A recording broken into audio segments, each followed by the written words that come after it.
Hello, everyone, and welcome back to Tea Time Thoughts. I'm Kaylin, as always, and today I'm going to be talking about Hamilton, the American musical, which was starring, directed, written, composed by pretty much everything by Lin-Manuel Miranda.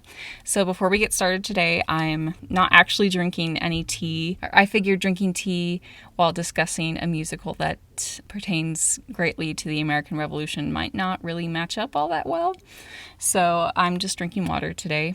And for those of you that don't know about Hamilton, first of all, congratulations for somehow getting this far without hearing about it. And it's a hip-hop musical that tells the story of Alexander Hamilton from his start in the Revolutionary War to his career in government to his ultimate demise in a duel that ended his very ambitious life. So Hamilton is actually available to watch now on Disney+. So if you haven't seen it before, you can give it a look and maybe see what all the fuss is about. I personally would recommend it because I think it's a really great musical.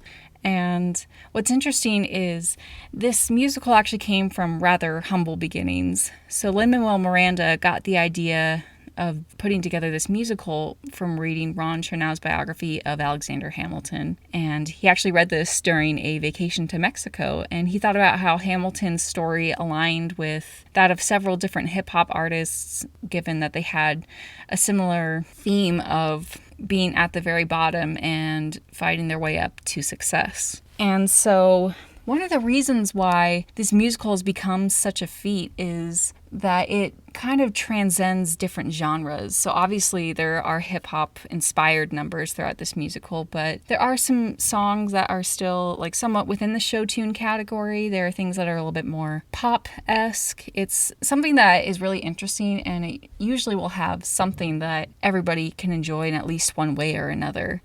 This musical has broken records. It's such a phenomenon in the theater world. It was nominated for 16 Tony Awards in 2016, and basically tickets have been almost impossible to get since the show started. And I myself have been very lucky. I went to see the show in Chicago with my parents, and oh my gosh, I loved every second of it. I had first listened to the soundtrack during my first semester of college. We were tasked in my humanities class to listen to an album we had never listened to before.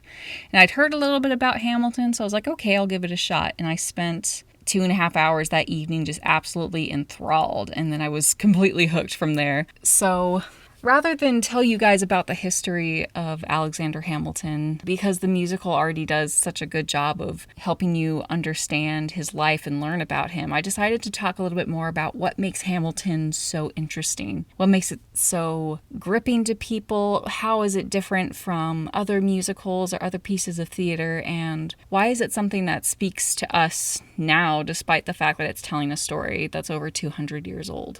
So one of the first things to know about Hamilton is we get more of a story from this musical compared to other shows, because with all of the quick raps and rhymes that Lin-Manuel Miranda has snuck in, the show has over 20,000 words. And that might not seem like a whole lot, but if you consider that a show like Phantom of the Opera or Les Mis has about closer to 4,000 words, you're getting about 5 times more of a story in Hamilton versus another musical. And you can see throughout the show, if you've ever tried to sing along, it's a tough one. And one of my favorites in this musical is the song Guns and Ships. That's Lafayette's big solo.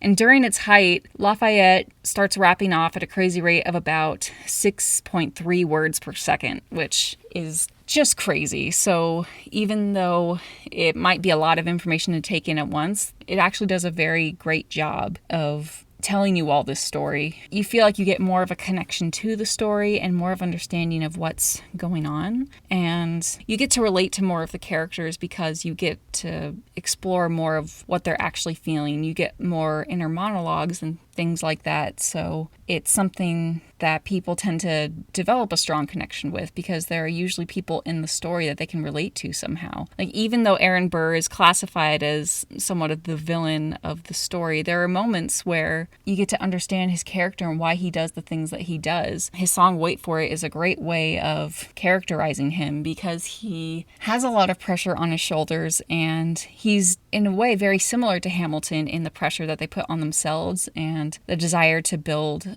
a good legacy, but they're doing it with two very different approaches. So that's kind of what creates this main conflict. And in The World Was Wide Enough, when Burr is discussing ultimately his part in killing Alexander Hamilton, he laments over what his legacy becomes. He says, "Now I'm the villain in your history," and he recognizes the change that he created and how it's not exactly what he wanted it to be. And you can't help but feel bad for him, even though he just shot Alexander Hamilton. It's just wild. I don't know. It's such a quality show. Lin-Manuel Miranda put a ton of work into it. He spent a year alone on the first song, and he finally finished the musical after a grueling 7 years. And so, tying particularly back to Hamilton's musical influences, they make a lot of very clever allusions to hip-hop, R&B, and classical show tunes all throughout the entire show. So, starting with Act 1 in particular, in the opening number, we get a preview of Hamilton's life and how he ended up in New York, even though he survived what seemed like very impossible circumstances. And at one point, the ensemble belts out New York repeatedly in a way that's reminiscent of Alicia Keys' Empire State of Mind, which Lynn has actually performed live before on a couple of occasions. We're also introduced to characters in New York such as John Laurens, Hercules Mulligan, and Marquis de Lafayette. And they're introduced in a style that's inspired by New York street artists. If you've ever been to New York City, you'll hear all sorts of performers on the street, and there are so many talented people out there, actually. They're making these wonderful rhythms and songs and performing their hearts out just by the fact that they're just performing outside somewhere on a street. There's a lot of interesting style there, and Lynn does a great job of kind of evoking that style because it's sort of a happenstance thing to pass these people and get to hear one of these songs. And it was happenstance for him to, well, in the case of the musical, end up meeting these people who would become his friends. But in real life, Hamilton didn't just stumble across the three of them in a bar like the musical would have us believe. So, oddly enough, we get a hint of the Beastie Boys when we see the men and women linger together at the Winter's Ball, where Alexander Hamilton meets both Angelica and Eliza Schuyler. And Eliza's song is actually somewhat inspired by Beyonce's Countdown, and there's even some speculating that Angelica's song is a wink towards Soulja Boy with the line, "I remember those Soulja Boys tripping over themselves to win our praise." And later in the first act, one of the most obvious allusions that we get is the 10 Dual Commandments, which is a reference to Biggie's 10 Crack Commandments. And we see this reference in two different songs, both this one and The World Was Wide Enough. Or I guess actually there's three in The World Was Wide Enough and Blow Us All Away. And when George Washington has a fight with Hamilton following the 10 Dual Commandments, the song Meet Me Inside has a similar repetition of the song's title that's similar to the phrase Meet Me Outside and DMX's Party Up in Here. And then in Yorktown, the song makes an allusion to a British drinking song called The World Turned Upside Down, which was actually a song written in the 1640s as a protest against Parliament's banning of Christmas celebration, as Parliament believed that the holiday should be a more solemn and contemplative occasion, whereas the British common folk wanted it to be a time for celebration and merrymaking. And it's definitely, and it's a nod to history as well. It was said that when the British forces surrendered at Yorktown, they did play The World Turned Upside Down. But seeing that this song itself was actually used in protest against the English government before, it's interesting to see it used again in this setting. As the new country of the United States is founded, they're singing this song of protest against the British. And one thing that's also worth noticing too is there's this common theme throughout the musical of having one shot that you get and not throwing it away, and how important it is to be careful with it and use it right. And this is also a reference to Eminem with his emphasis of one shot as well. Shortly after this, we go on to Act 2, and the rap battles that take place in the cabinet meetings are some of my favorites. And the rap battles between Thomas Jefferson and Alexander Hamilton are based off the 8 Miles rap battles. And we also see another reference to Biggie in the second rap battle when Thomas Jefferson drops the famous, "And if you don't know, now you know." And one thing that's interesting too is with the introduction of Mariah Reynolds' character, Lin-Manuel Miranda had originally written the song to have it open with a line from LL Cool J's "I Need Love," but this was eventually cut out when the show transitioned over to Broadway. And they made efforts to try and get this line back in the show, but ultimately those efforts failed. And these are obviously just a few examples we could, really spend hours digging into, because there are so many rich allusions and different themes in the songs throughout the musical. But some little details to notice too is Lin is very clever when it comes to creating meaning within the music that plays itself. So in the Stay Alive reprise, in which Philip Hamilton has just been shot during a duel and Eliza and Alexander are there with him trying to console him while he's on his deathbed, there's a drum beating in the background that represents Philip's heartbeat, and it ends precisely when he dies partway through the song. And with this drum beat ending so abruptly, we get this immediate feeling of discomfort, because we kind of have that rhythm in our heads that we've established, we're familiar with it and stuff, and then when it ends in a place we're not expecting, we immediately want it to go back. We don't really like that, and that's just the perfect feeling to go with Philip Hamilton, whose life was new and young. Obviously everyone else is upset that he's not there as well. It's just the perfect lineup between the acting on stage and the music in the background. And oh my gosh, it's just so genius. I love digging into this sort of stuff. I feel like every time I listen to it, I notice something else. For instance, when Hamilton is singing in Hurricane, he sings this line, "I couldn't seem to die," and Burr's the next to sing with the line, "Wait for it." And as we know, ultimately Burr's the one that takes Hamilton's life at the end. And referencing the choreography on stage as well, it's interesting how the different characters help sort of reinforce the plot. For instance, when Alexander Hamilton is getting ready to write the Reynolds pamphlet, Mariah Reynolds is the one that stands behind him, and she's handing him a quill. And one thing that's also interesting too, someone pointed this out, is that after Say No to This, which is when we see the affair between Mariah and Alexander take place, Mariah will usually show up in the different scenes at some point, just sort of lingering in the background. So even when her plot point hasn't quite popped up again with the Reynolds pamphlet, she's still sort of there on the back burner. Like, she could come out and endanger Hamilton's situation at any moment. She's a present threat. And something like that is just truly incredible. And one thing that we notice as well is when Hamilton receives the letter that John Laurens has died, we see up in the rafters of the stage, both Hercules Mulligan and Lafayette are reading the same letter.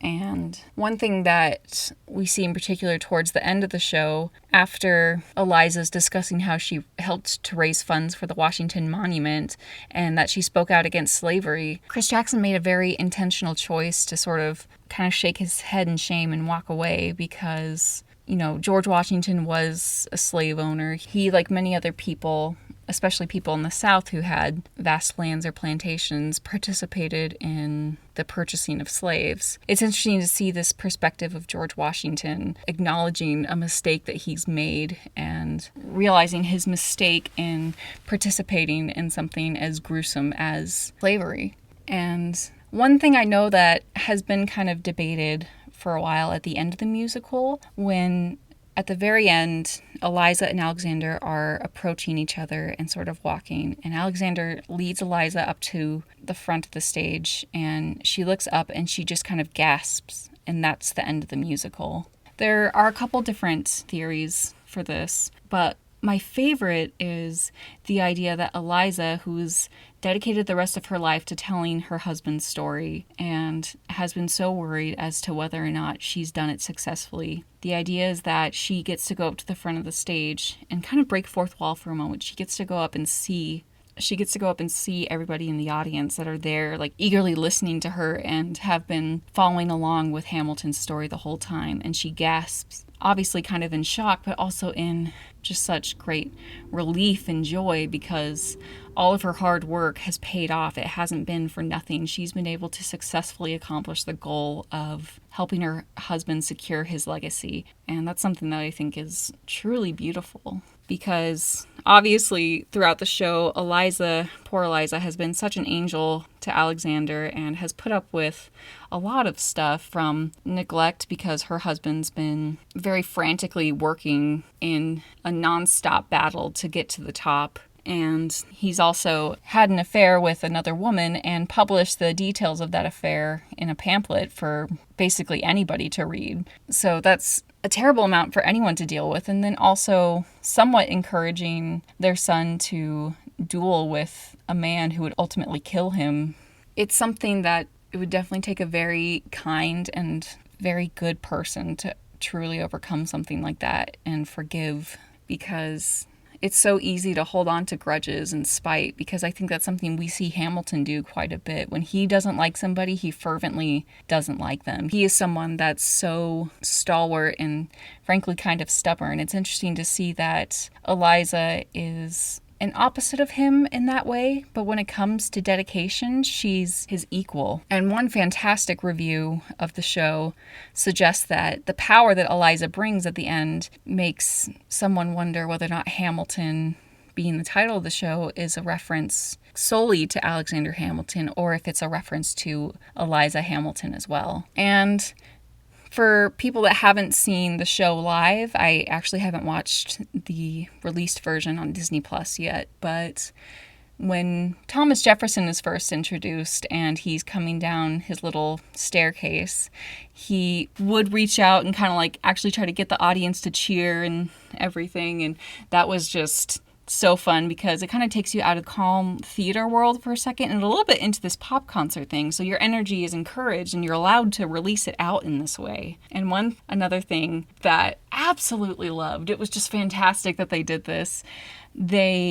Usually when you're in a theater setting and you're sitting before the show starts, they'll have some voice over the intercom tell you to silence your cell phones and get ready to watch the show.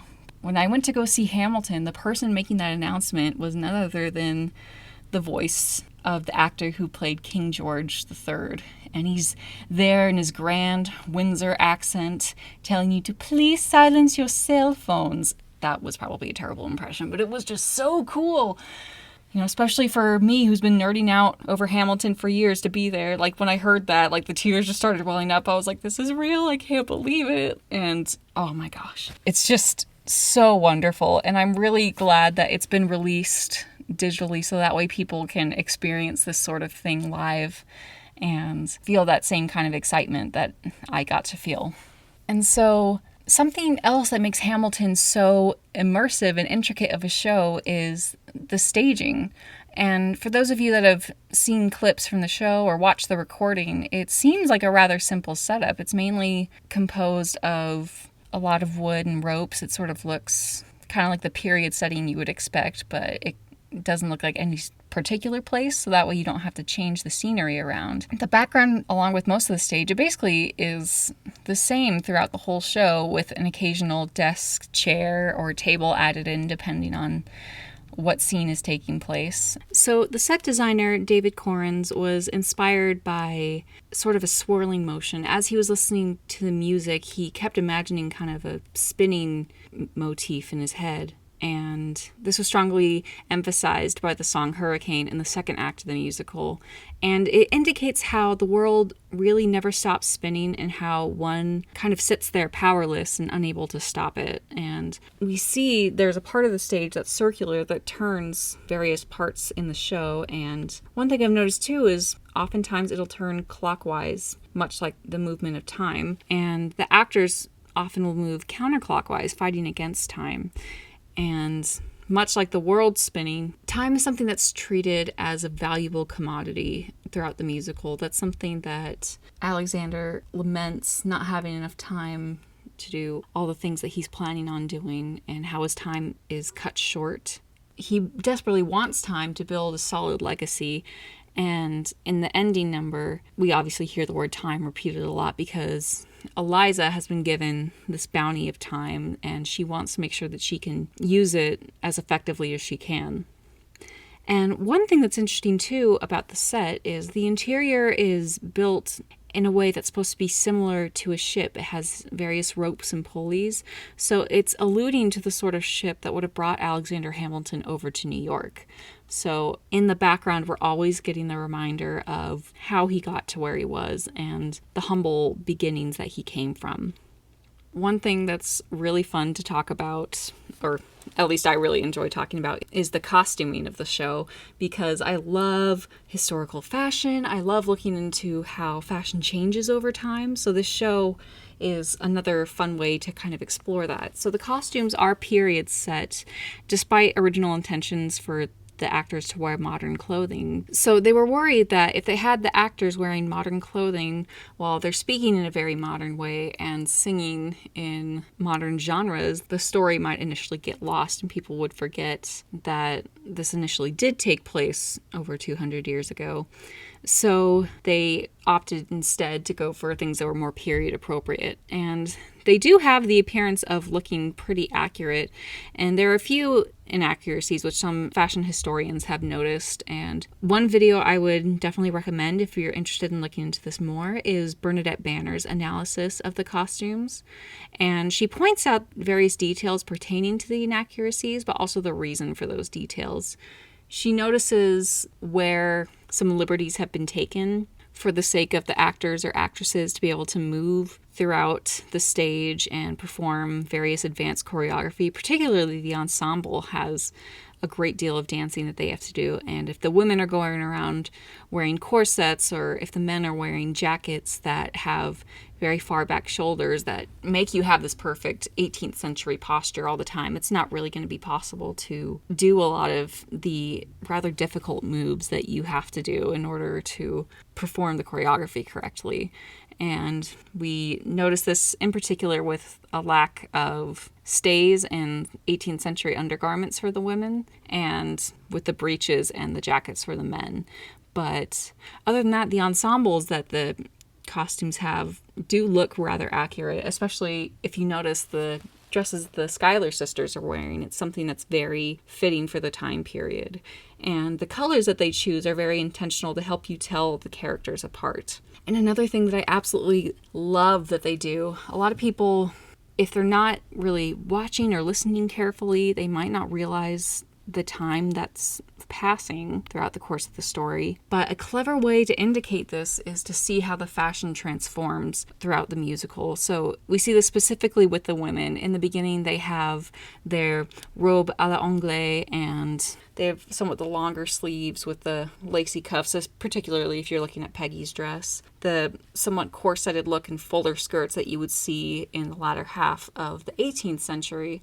But as we begin to approach the 1790s and the early 1800s, we're starting to see that more loose-fitting kind of empire waist dress that you'll see in Regency films, like Jane Austen characters would wear. It's a subtle way to indicate that time has passed without having to uprightly say, all right, we're in the 1790s now. And they do sometimes do things like that when they're announcing certain dates, like when Thomas Jefferson returns back to the United States or when the Battle of Yorktown takes place. But it's never really done in a way that seems to not integrate well with the rest of the music or the rest of the plot. And one of the last things to mention is the character in Hamilton that you might have actually missed. So one of the most interesting things is that the bullet that ends Hamilton's life is actually played by an ensemble member, with the bullet supposedly poised between their fingertips. But after being able to kind of watch a bit more closely, you'll notice that the bullet doesn't only hit Hamilton at the end of the show.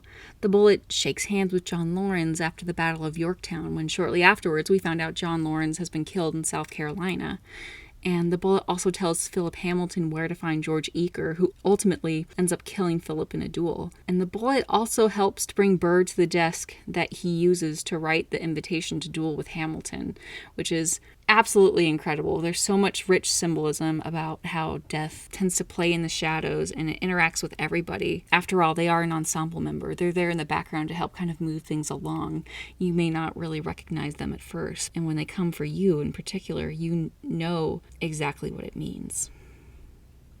So that's a very cheerful note to end it on, but that's all I've got for today. Again, Hamilton is available to stream now on Disney Plus, and I just absolutely recommend it.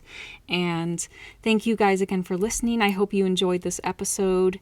If you liked it, if you're interested in following, please do. I know all the different platforms have various ways of supporting podcasters, so whether you like or follow or subscribe or whatnot, that would be great. If you could write a review, that would be wonderful. That really helps to boost the podcast.